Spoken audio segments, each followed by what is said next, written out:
나는 전능하신 아버지 하나님, 천지의 창조주를 믿습니다. 나는 그의 유일하신 아들, 우리 주 예수 그리스도를 믿습니다.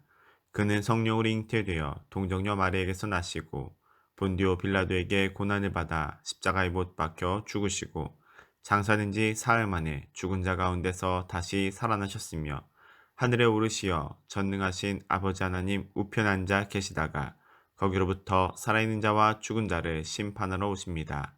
나는 성령을 믿으며 거룩한 공교회와 성도의 교제와 죄를 용서받는 것과 몸의 부활과 영생을 믿습니다. 아멘. 사랑 반갑습니다. 박금민 목사입니다. 오늘은 창세기 9장 1절부터 17절까지 말씀을 살펴보겠습니다. 드디어 홍수가 끝났습니다. 감춰졌던 땅이 드러납니다. 그런데 이 과정이 마치 원창조를 닮아 있다라고 제가 앞에서 말씀을 드렸습니다. 그래서 홍수가 끝난 다음에 이 세계는 재창조가 된 세계가 됩니다. 그리고 노아는 이제 새로운 아담이 될 것입니다. 그렇기 때문에 이제 아담에게 부여됐던 그 명령이 다시금 노아에게 새롭게 부여되는 것을 우리가 볼 수 있습니다. 뭐라고 해야 될까요? 아마도 새 씨앗을 심기 위해서 논밭을 쟁기질하는 그런 느낌이 듭니다. 코로나 이후 우리가 가장 흔하게 듣게 된 말 중에 하나가 바로 이 뉴노멀이라는 용어일 겁니다. 새로운 질서라는 뜻이지요. 새로운 표준이라고 할 수 있습니다. 코로나는 우리들에게 새로운 표준을 제시했습니다. 마찬가지로 홍수가 끝난 다음 이제 노아는 새로 만들어질 새 질서 안에 새롭게 시작을 해야 됩니다. 쟁기질은 끝났습니다. 그러니 이제는 씨앗을 뿌릴 차례입니다.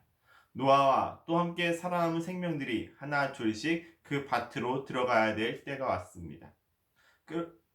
그렇게 이들이 생육과 번성을 통해서 다시 한번 지구는 생명으로 가득 채워지게 됩니다.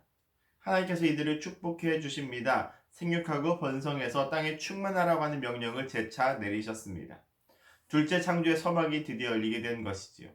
둘째 창조는 아까도 말씀드렸던 것처럼 뉴노멀을 제시합니다.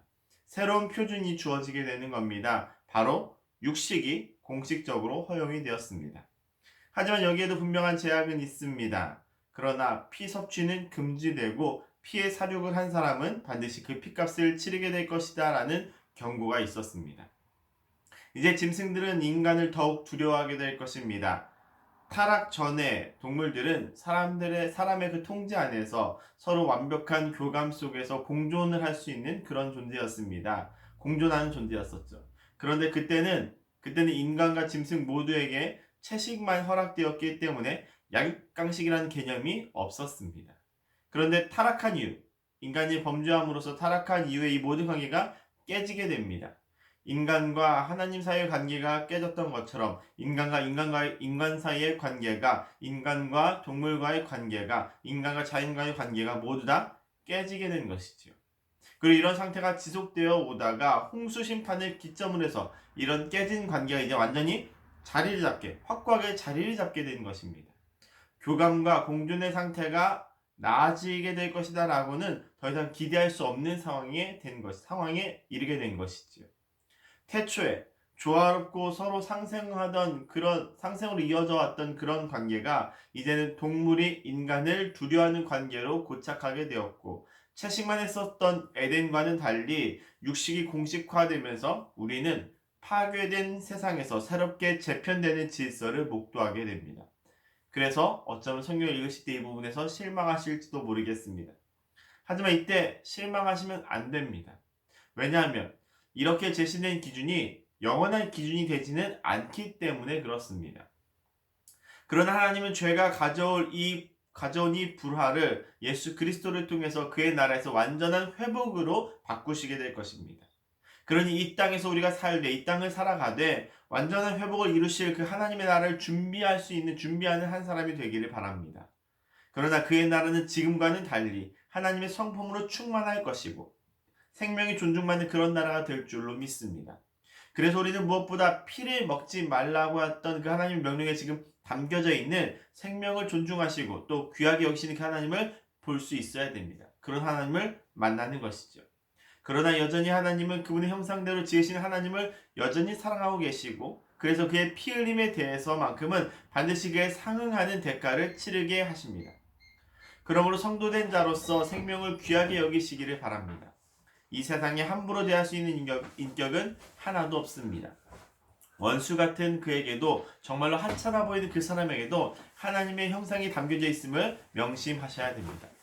우리가 하나님의 나라를 대망하는 사람이라면 마땅히 그래야 할 것이며 하나님의 온전한 사람으로 우리가 성장해야 될 줄로 믿습니다. 그리고 그렇게 생명을 사랑하는 사람은 이제 자연스럽게 모든 생물을 보존하시는 하나님의 마음을 품게 될 것입니다. 오늘 무지개를 통해서 그분의 의지를 드러내시는 그 하나님을 묵상하시기를 바랍니다. 하나님의 의지가 드러납니다. 다름 아닌 그 무지개를 통해서 다시는 홍수로 생명들을 멸하지 않으시겠다라고 약속하십니다. 그만큼 하나님도 아프셨기 때문이지요. 그가 지으신 생물들을 쓸어버리실 때 그분의 마음은 이유로 헤아릴 수 없을 만큼 아프셨습니다. 하나님께서 아파하셨습니다. 하나님께서 아파하십니다. 그분의 형상을 닮은 영혼이 상처를 입을 때에도 아파하시지만 그가 지으신 모든 만물을 훼손시키는 것을 보시는 것 또한 그분의 아픔을 자극하는 일입니다. 그러니 우리가 자연을 사랑했으면 좋겠습니다. 하나님 만드신 만물을 사랑했으면 좋겠습니다.